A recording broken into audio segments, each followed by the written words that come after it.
2026 మే నెల భారత రాజకీయాల్లో ఒక మర్చిపోలేని రోజు. టీవీల్లో, సోషల్ మీడియాలో ఎక్కడ చూసినా ఒకటే పేరు, అదే తలపతి విజయ్.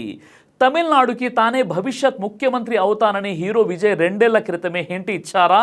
ఇప్పుడు సోషల్ మీడియాలో ఇదే హాట్ టాపిక్గా మారింది. తమిళనాడు అసెంబ్లీ ఎన్నికల ఫలితాల్లో టీవీకే పార్టీ సంచలనం సృష్టించిన తర్వాత పాత సినిమా సీన్లు మళ్ళీ వైరల్ అవుతున్నాయి.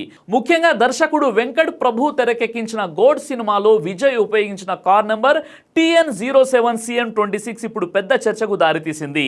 ఈ నెంబర్ ప్లేట్లో ఉన్న సీఎం అంటే చీఫ్ మినిస్టర్ అని అప్పుడే విజయ్ తన రాజకీయ భవిష్యత్తుకు సీక్రెట్ హింట్ ఇచ్చారని అభిమానులు సోషల్ మీడియాలో పోస్టులు పెడుతున్నారు. సినిమాలోనే రాజకీయ సంకేతం ఇచ్చాడు, అప్పుడే ప్లాన్ చేసుకున్నాడు అంటూ వీడియోలు, రీల్స్ వైరల్ అవుతున్నాయి. ప్రస్తుతం ఈ క్లిప్ తమిళనాడులోనే కాదు, దేశవ్యాప్తంగా చర్చనీయాంశంగా మారింది. అసలు ఎవరు ఊహించని విధంగా తమిళనాడు కోటను విజయ్ తన తమిళగ వెట్రి కలగం టీవీకే పార్టీతో ఎలా బద్దలు కొట్టారు? దాదాపు 50 ఏళ్ల ద్రవిడ పార్టీల పాలనకు ఎండ్ కార్డ్ పడిందా? అసలు ఈ గెలుపు వెనుక ఉన్న అసలు సీక్రెట్ ఏంటి? 2026 ఎన్నికల ఫలితాలు దేశంలో ఒక్కో ప్రాంతంలో ఒక్కోలా వచ్చాయి. తూర్పు రాష్ట్రాల్లో బీజేపీ బలం పెరగగా, దక్షిణ రాష్ట్రాల్లో ప్రాంతీయ పార్టీల హవా సాగింది. ముందుగా దేశంలో ఏం జరిగిందో చూద్దాం. పశ్చిమ బెంగాల్లో మమతా బెనర్జీ నేతృత్వంలోని టీఎంసీ 15 ఏళ్ల పాలనకు ముగింపు పలుకుతూ బీజేపీ మొదటిసారి అధికారాన్ని కైవసం చేసుకుంది. బీజేపీ మొత్తం 294 స్థానాల్లో 207 సీట్లు గెలుచుకొని చారిత్రక విజయాన్ని సాధించింది. కేరళలో ప్రజలు ఎప్పుడు 5 ఏళ్లకు ఒకసారి ప్రభుత్వాన్ని మారుస్తారు. ఈసారి కూడా అలాగే జరిగింది. ఎల్డీఎఫ్ ఓడిపోగా కాంగ్రెస్ నాయకత్వంలోని యూడీఎఫ్ గెలిచింది. కాంగ్రెస్ పార్టీకి 63 సీట్లు వచ్చాయి. అయితే అస్సాంలో మళ్ళీ బీజేపీయే గెలిచింది. హిమంతా బిస్వా శర్మ గారి నాయకత్వంలో బీజేపీ కూటమి 82 సీట్లు గెలుచుకొని మళ్ళీ ప్రభుత్వాన్ని ఏర్పాటు చేసింది. ఈ ఫలితాలన్నీ ఏం చెబుతున్నాయంటే ప్రజలు కొత్త రాజకీయాలను, యువ నాయకత్వాన్ని కోరుకుంటున్నారు. అదే తమిళనాడులో కూడా జరిగింది. దశాబ్దాలుగా రాష్ట్ర రాజకీయాలను శాసిస్తున్న ద్రవిడ మున్నేట్ర కజగం డిఎంకే మరియు ఆల్ ఇండియా అన్నా ద్రవిడ మున్నేట్ర కజగం ఏఐఏడిఎంకే మధ్య సాగుతున్న ద్విపక్షాధిపత్యానికి చర్మగీతం పాడుతూ ఒక కొత్త రాజకీయ శకం ఆరంభమైంది. తమిళనాడులో విజయ్ పెట్టిన పార్టీ పేరు టీవీకే, తమిళగ వెట్రి కజగం. ఆయన మొత్తం 108 సీట్లు గెలుచుకొని చరిత్ర సృష్టించారు. విజయ్ పార్టీ మనుషులు సామాన్య కార్యకర్తల స్థాయి నుండి వచ్చి పెద్ద పెద్ద మంత్రులను ఓడించేశారు. తమిళనాడులోని 234 అసెంబ్లీ నియోజకవర్గాలకు ఏప్రిల్ 23, 2026న ఒకే దశలో పోలింగ్ నిర్వహించారు. ఈ ఎన్నికల ఫలితాలు మే 4, 2026న విడుదలయ్యాయి. తమిళనాడు రాజకీయాల్లో దాదాపు 59 ఏళ్లుగా ఉన్న డిఎంకే మరియు ఏఐఏడిఎంకేల ఆధిపత్యాన్ని విజయ్ తన టీవీకే పార్టీతో బద్దలు కొట్టేశారు. కేవలం 2 ఏళ్ల క్రితం పెట్టిన పార్టీ ఇంతటి విజయం సాధించడం ఒక రికార్డ్. విజయ్ పార్టీ అయిన టీవీకే తొలి ఎన్నికల్లోనే 34.9% నుండి 35.1% ఓట్ల శాతాన్ని సాధించి సంచలనం సృష్టించింది. విజయ్ నేతృత్వంలోని టీవీకే పార్టీ 108 సీట్లు సాధించి అతిపెద్ద పార్టీగా అవతరించింది. ఇది దశాబ్దాలుగా ఉన్న డిఎంకే మరియు అన్నా డిఎంకే ఆధిపత్యాన్ని తిరగరాసింది.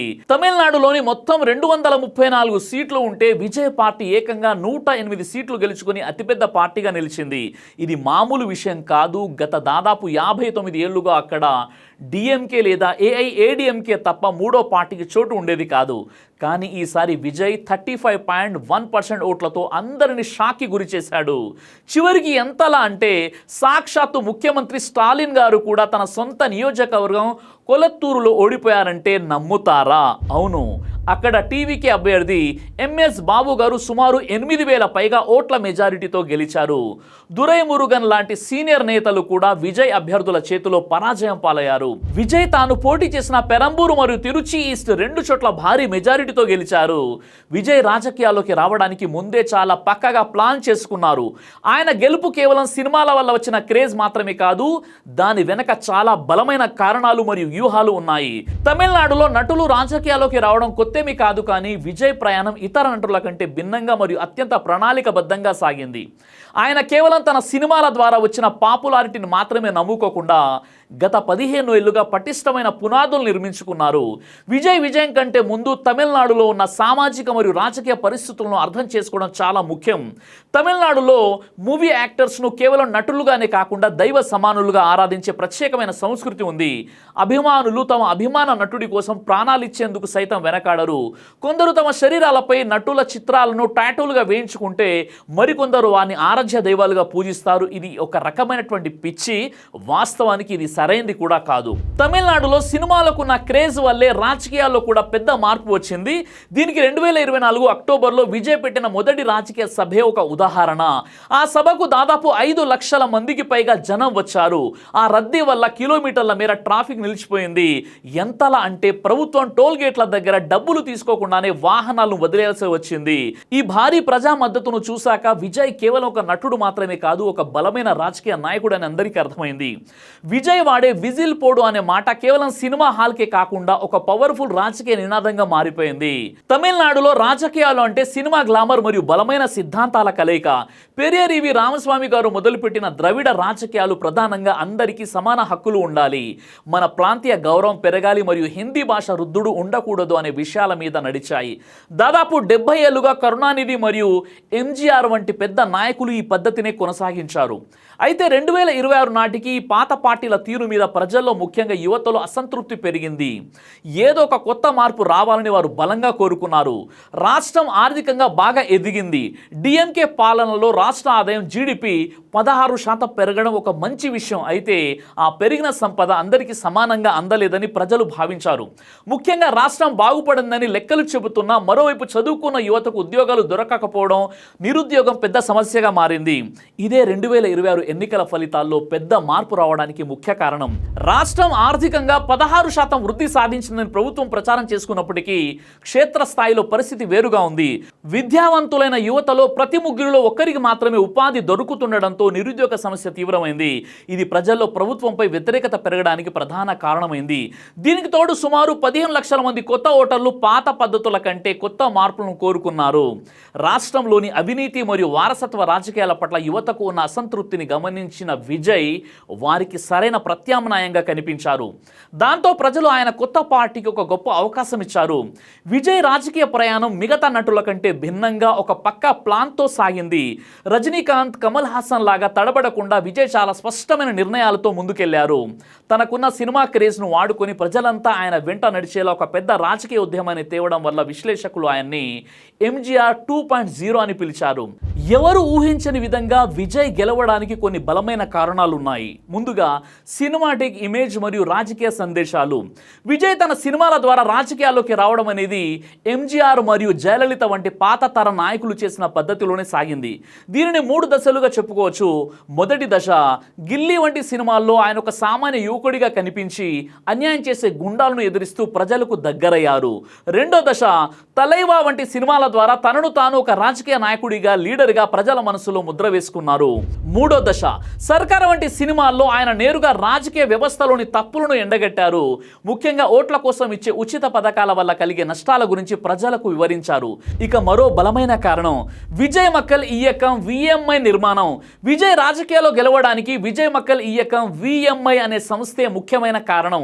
2009లోనే తన ఫ్యాన్స్ క్లబ్స్ అన్నింటినీ కలిపి ఆయన ఒక సేవా సంస్థగా మార్చారు. ఈ సంస్థ ద్వారా రక్తదాన శిబిరాలు పెట్టడం, తుఫాను వంటి ప్రకృతి వైపరీత్యాలు వచ్చినప్పుడు ప్రజలను ఆదుకోవడం మరియు పేద విద్యార్థుల చదువుకు సహాయం చేయడం వంటి పనులు చేశారు.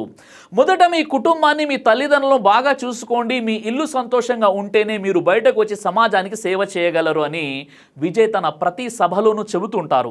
ఇలాంటి సేవా కార్యక్రమాల ద్వారా ప్రజల్లో విజయ్ పట్ల ఎంతో నమ్మకం మరియు గౌరవం ఏర్పడింది. 2021 స్థానిక ఎన్నికలు.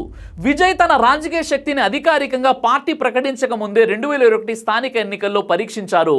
అక్కడ సాధించిన 65% స్ట్రైక్ రేట్, 169 స్థానాల్లో 115 గెలుపు ఆయనకు తన కార్యకర్తల సామర్థ్యంపై పూర్తి నమ్మకాన్ని ఇచ్చింది. అలాగే 2024లో విజయ్ పెట్టిన మొదటి సభ పార్టీ ఆశయాలు. 2024 అక్టోబర్లో విజయ్ తన పార్టీ తమిళగల వెట్రి కజగం టీవీకే తరపున మొదటి పెద్ద బహిరంగ సభ నిర్వహించారు. విక్రమ్ వాండి అనే ఊరిలో జరిగిన ఈ సభకు దాదాపు 5 నుండి 8 లక్షల మంది ప్రజలు రావడంతో అది ఒక సంచలనంగా మారింది. ఈ సభలోనే విజయ్ తన పార్టీ ఏ పద్ధతుల్లో పనిచేస్తుందో సిద్ధాంతం ప్రజలకు చెప్పారు. అంబేద్కర్, పెరియార్ మరియు కామరాజ్ వంటి గొప్ప నాయకుల ఆలోచనలే తన పార్టీకి పునాది అని ఆయన ప్రకటించారు. కులమతాలకు అతీతంగా అందరికీ సమానత్వం, సోషల్ జస్టిస్ మరియు నీతివంతమైన పాలన అందించడమే తన లక్ష్యమని చెప్పారు. తన పార్టీకి బీజేపీ సిద్ధాంతపరమైన ప్రత్యర్థి అని, అలాగే అవినీతి మరియు వారసత్వ రాజకీయాల వల్ల డిఎంకే తన ప్రధాన రాజకీయ ప్రత్యర్థి అని విజయ్ స్పష్టం చేశారు. విజయ్ కేవలం తనకున్న సినిమా క్రేజ్తోనే కాకుండా ప్రజల కష్టాలను తీర్చే ఒక అద్భుతమైన మేనిఫెస్టోతో ముందుకు వచ్చారు.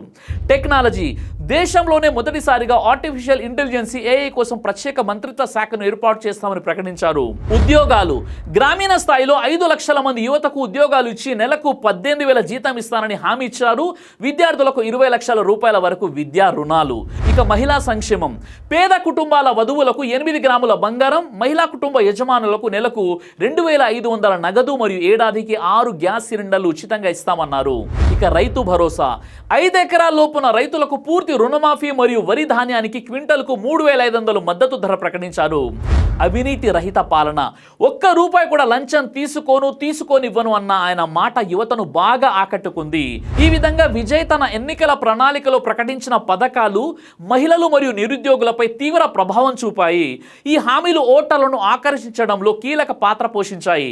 అలా ఈ ఎన్నికల ఫలితాలు తమిళనాడు రాజకీయాల్లో ఒక కొత్త మార్పును తెచ్చాయి. విజయ్ నేతృత్వంలోని టీవీకే పార్టీ 108 సీట్లు గెలుచుకొని రాష్ట్రంలోనే అతిపెద్ద పార్టీగా ఎదిగింది. దాదాపు 59 ఏళ్లుగా రాష్ట్రాన్ని ఏలుతున్న డిఎంకే మరియు అన్నా డిఎంకే పార్టీల ఆధిపత్యానికి ఇది గట్టి పోటీ ఇచ్చి ఒక కొత్త శకానికి నాంది పలికింది. ఈ విధంగా విజయ్ తన విజయం సాధించడానికి గల ప్రధాన కారణాలు అభిమానులను కార్యకర్తలుగా మార్చడం. విజయ్ తన అభిమానులను కేవలం సినిమా విజిల్స్ వేసే వారిగానే ఉంచకుండా గత 15 ఏళ్లుగా విజయ్ మక్కల్ ఇయకం విఎంఐ ద్వారా వారిని ఒక పద్ధతి ప్రకారం రాజకీయ కార్యకర్తలా తయారు చేశారు. యువత అండ, చదువుకున్న యువతలో ఉన్న నిరుద్యోగ బాధను అంటే ఉద్యోగాలు దొరకకపోవడం వల్ల వస్తున్న అసంతృప్తిని విజయ్ తన వైపు తిప్పుకోగలిగారు. స్పష్టమైన నిర్ణయం, ఇతర నటుల్లాగా రాజకీయాల్లోకి రావాలా వద్దా అని సంశయించకుండా ఒక పక్కా ప్లాన్తో ధైర్యంగా ఎన్నికల బరిలోకి దిగారు. కుటుంబ పాలనపై పోరాటం, పాత పార్టీలో ఉన్న అవినీతి మరియు కేవలం ఒకే కుటుంబం చేతిలో అధికారం ఉండడాన్ని, వారసత్వ రాజకీయాల ఆరోపణలను విజయ్ తన ప్రచారాస్త్రాలుగా మార్చుకోవడం. విజయ్ రాజకీయ ప్రస్థానం ఇప్పుడే మొదలైంది. ఆయన సింగిల్ లార్జెస్ట్ పార్టీగా నిలిచినప్పటికీ ప్రభుత్వం ఏర్పాటు చేయడానికి కాంగ్రెస్ వంటి పార్టీల మద్దతు అవసరం కావచ్చు. పరిపాలన అనుభవం లేకపోవడం మరియు ఆర్థిక భారం పడే హామీలను అమలు చేయడం ఆయన ముందున్న పెద్ద సవాళ్లు. కేవలం తమిళనాడులో మాత్రమే కాదు, వేరే రాష్ట్రాల్లో కూడా రిజల్ట్స్ అనేవి మారిపోయాయి. మమతా బెనర్జీ గారి 15 ఏళ్ల పాలనకు బ్రేక్ పడింది. అక్కడ బీజేపీ పవర్లోకి వచ్చింది.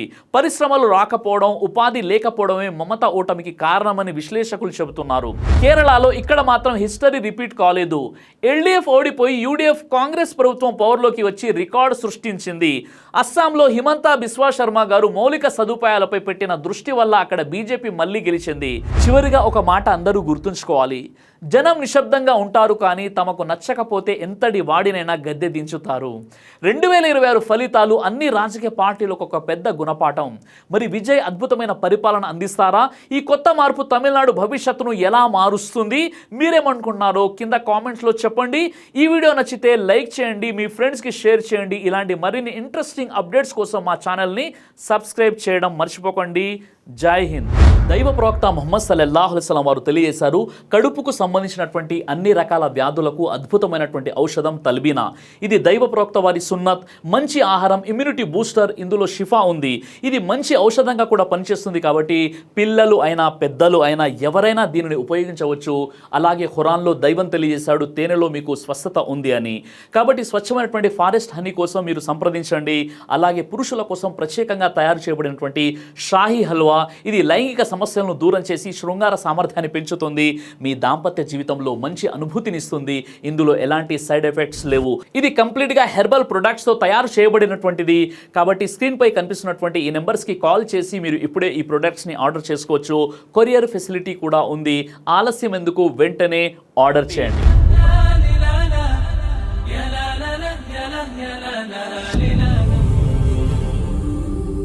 బ్రదర్ సిరాజ్ అని యూట్యూబ్ ఛానల్ని మీరు సబ్స్క్రైబ్ చేసినట్లయితే ఇన్షాల్లా దేవచిత్తం అయితే మీకు వీడియోస్ వస్తుంటాయి. అదేవిధంగా బ్రదర్ సిరాజ్ అనేటటువంటి ఫేస్బుక్ని కూడా లైక్ చేయడం వల్ల మీకు వీడియోస్ వస్తుంటాయి.